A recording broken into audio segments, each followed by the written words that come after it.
بسم اللہ الرحمن الرحیم۔ الحمد للہ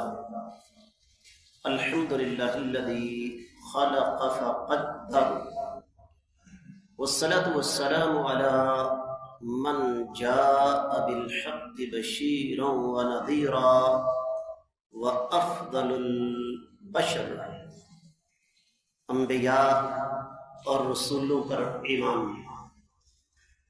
اور اس کا ایک تسلسل، یہ پختہ عقیدہ رکھنا کہ انبیاء اور رسول انسان تھے، لیکن ان جیسا انسان نہ دنیا میں آج تک آیا نہ قیامت تک آ سکتا ہے۔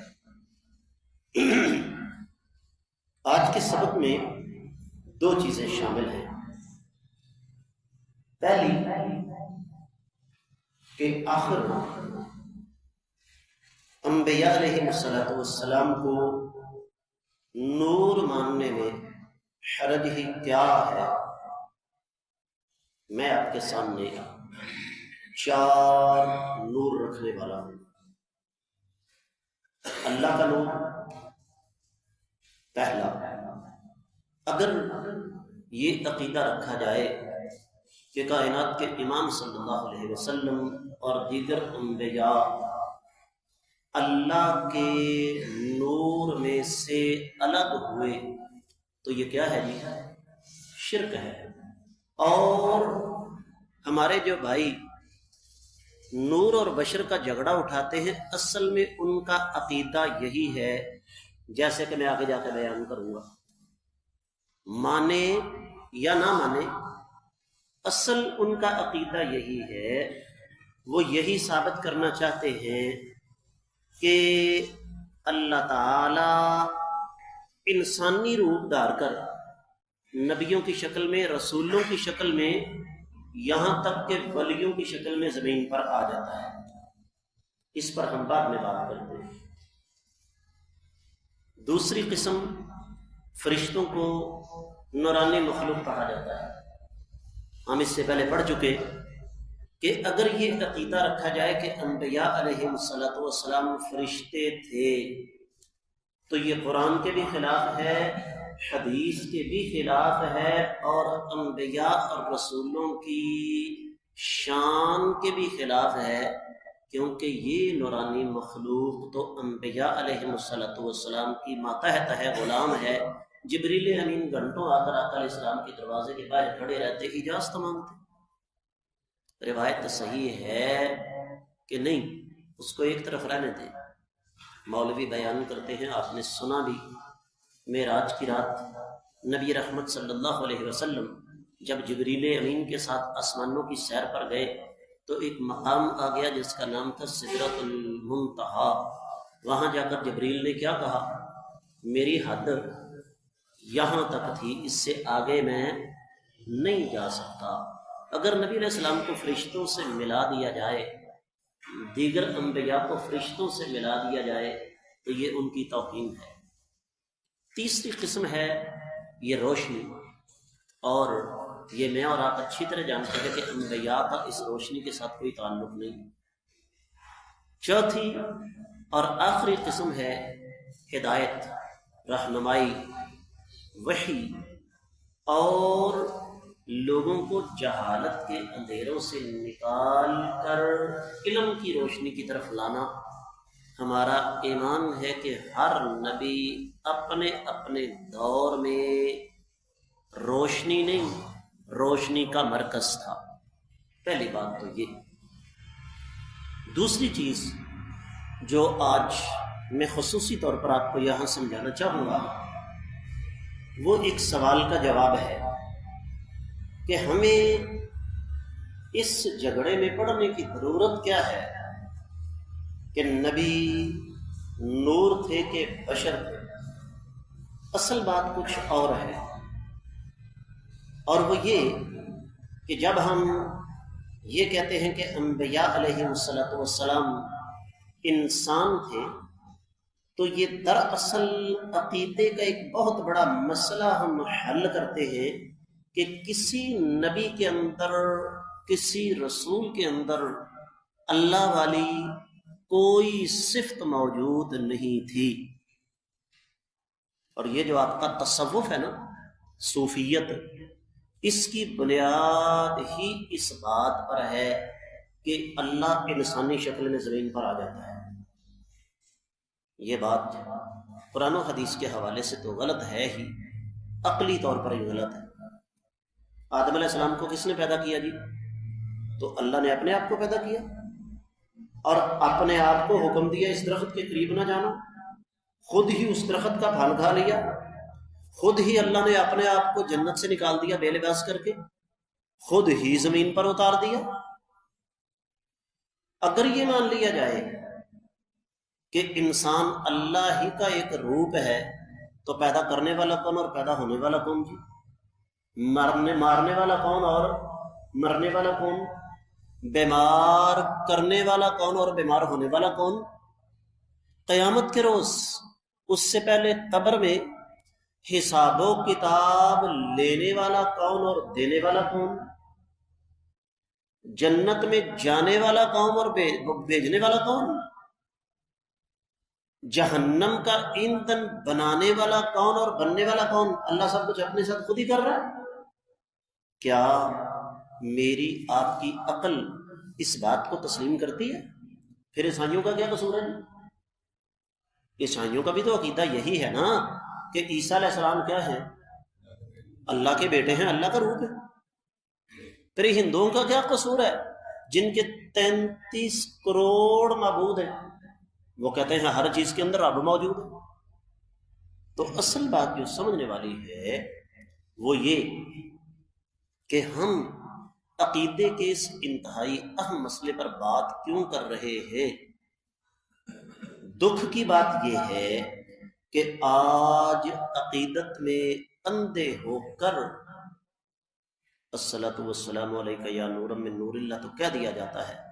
اللہ کے پکڑے چھڑا لے محمد، محمد کے پکڑے چھڑا کوئی نہیں سکتا. یہ باتیں تو ہوتی ہیں. ہم نے بذات خود بیت اللہ میں دیکھا لوگ طواف کرتے ہو کہتے ہیں دعا قبول کرتا ہے کہ مدینے جا کے کروں تیری شکایت. دو عالم کا دلہا میرے سامنے ہے کہ کعبے کا کعبہ میرے سامنے ہے. کہتے بھلا کیا ہے؟ کہتے ہیں تم کعبے کا طواف کرتے ہو، کعبہ تو نبی علیہ السلام کی قبر کا خود طواف کرتا ہے. اور سننے والے کیا کہتے ہیں؟ سبحان اللہ. اس کی بنیاد اور اساس یہی ہے کہ اللہ تعالی کو ہم نے زمین پر اتار دیا نعوذ باللہ انسانی شکل میں.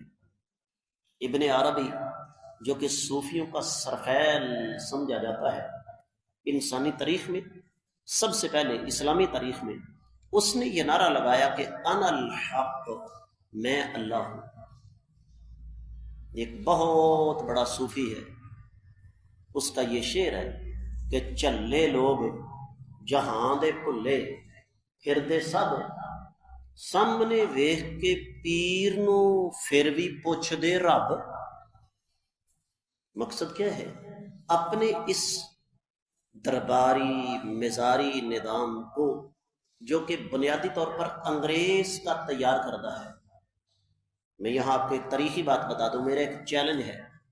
آپ کے سیالکوٹ امام صاحب سے لے کر وطن عزیز پاکستان میں جتنے بڑے بڑے پرانے دربار ہیں، جاؤ جا کے تاریخ اٹھا کر دیکھو.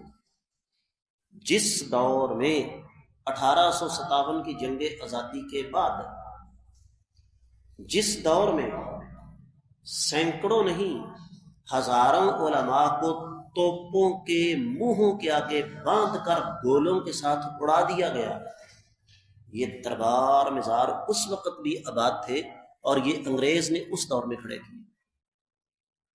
وجہ کیا ہے؟ اقبال اس حوالے سے بڑا کچھ لکھ گیا، اللہ تعالیٰ اس کی غلطیاں سختیاں معاف فرمائے. اس نے کیا کہا؟ نکل کر خانقاہوں سے ادا کر رسم شبیری، کہ فقر خانقاہی ہے فقط اندوہ و دلگیری، تیرے دین و ادب سے آ رہی ہے بوئے رہبانی، یہی ہے ڈوبنے والی قوموں کا عالم پیری۔ میں اس پر زیادہ بات نہیں کرنا چاہتا، یہ بات میں اور آپ اچھی طرح جانتے ہیں کہ اسلام کی جڑوں کو کھوکھلا کرنے میں اس درباری نظام کا کیا اس کا کیا کردار ہے، آپ اچھی طرح سمجھتے ہیں اس بات۔ دنیا کا وہ جرم بتائیے جو اس نظام کی چھتری کے تحت نہیں ہوتا، اور پھر یہ جو اپنے آپ کو جناب ملنگ کہتے ہیں، اپنے آپ کو یہ جو پیر کہتے ہیں، آپ ان کی زندگیوں کو دیکھ کر تصور کر سکتے ہیں کہ نعوذ باللہ نعوذ باللہ نعوذ باللہ نعوذ باللہ 50 لاکھ دفعہ نعوذ باللہ کائنات کے امام صلی اللہ علیہ وسلم اور صحابہ کرام کی زندگی ایسی ہوتی ہوں گی؟ میں آپ کو پہلے بتا چکا ہوں کہ یہ لوگ سیدنا خضر علیہ السلام کو زبردستی ولی قرار دینے پر تلے ہوئے۔ کس وجہ سے؟ وہ کہتے ہیں سناؤ پھر، نبی چل کے ولی کے پاس گیا کہ نہیں، لہذا ولی کا مرتبہ نبی سے اونچا ہے۔ بات دور نہ چلی جائے، عرض یہ کر رہا تھا کہ جب ہم یہ کہتے ہیں کہ انبیاء علیہ السلام سارے کے سارے انسان تھے، تو دراصل اس کا دوسرا مفہوم یہ ہے کہ ہم یہ سمجھانا چاہتے ہیں ایک دوسرے کو کہ کسی نبی کے اندر اللہ والی کوئی صفات نہیں تھی۔ کیوں؟ آپ کو اس بات کا پتہ ہے کہ لفظ سبحان اللہ کا ترجمہ کیا ہے؟ کوئی جانتا ہے جی؟ کیا معنی ہے اس کا؟ اللہ تعالیٰ کس چیز سے؟ کائنات کا ہر وہ نقص، ہر وہ عیب، چاہے وہ چھوٹا ہے یا بڑا، اللہ تعالیٰ اس سے پاک ہے۔ کیا خیال ہے؟ انسان کا شادی کرنا اس کی کمزوری ہے یا نہیں؟ اولاد کا ہونا کمزوری ہے یا نہیں؟ کائنات کے امام صلی اللہ علیہ وسلم سے بڑھ کر کوئی ہمت اور حوصلے کا پہاڑ ہو سکتا ہے؟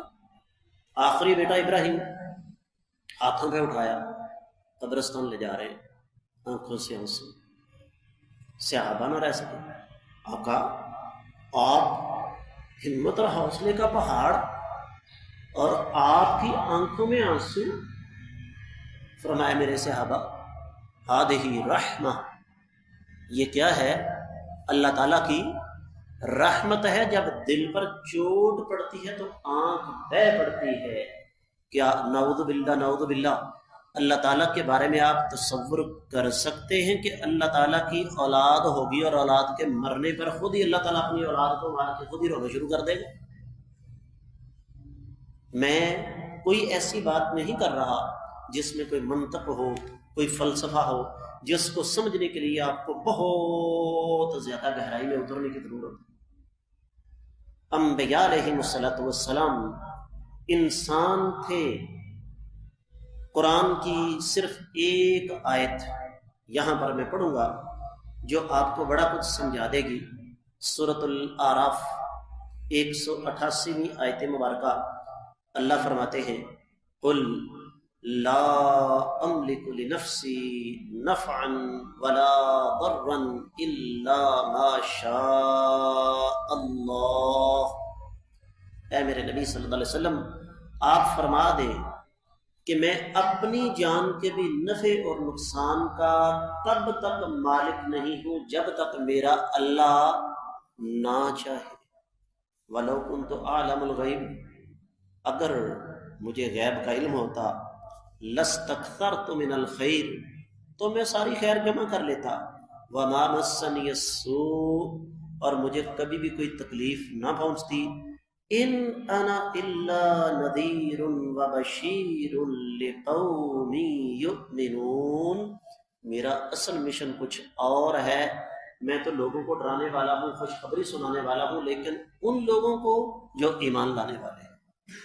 تو حاصل کلام یہ ہے، آدم علیہ السلام سے لے کر آقا علیہ السلام تک کوئی نبی اپنے اندر الہی خصوصیات نہیں رکھتا تھا، اور اگر یہ معمولی سا بھی عقیدہ رکھ لیا کہ کسی نبی کے اندر کوئی ربانی صفات موجود تھیں تو سمجھ لیجیے کہ سارے کیے کرائے پر پانی پھر گیا۔ اس موضوع کو لے کر مزید ہم آگے بڑھیں گے آنے والے سبق میں۔ اللہ تعالیٰ کی بارگاہ میں دعا ہے رب کائنات ہمیں اپنے عقیدے کی اصلاح کرنے کی توفیق عطا فرمائے۔ اقول قولی ھذا وآخر دعوانا ان الحمد للہ رب العالمین۔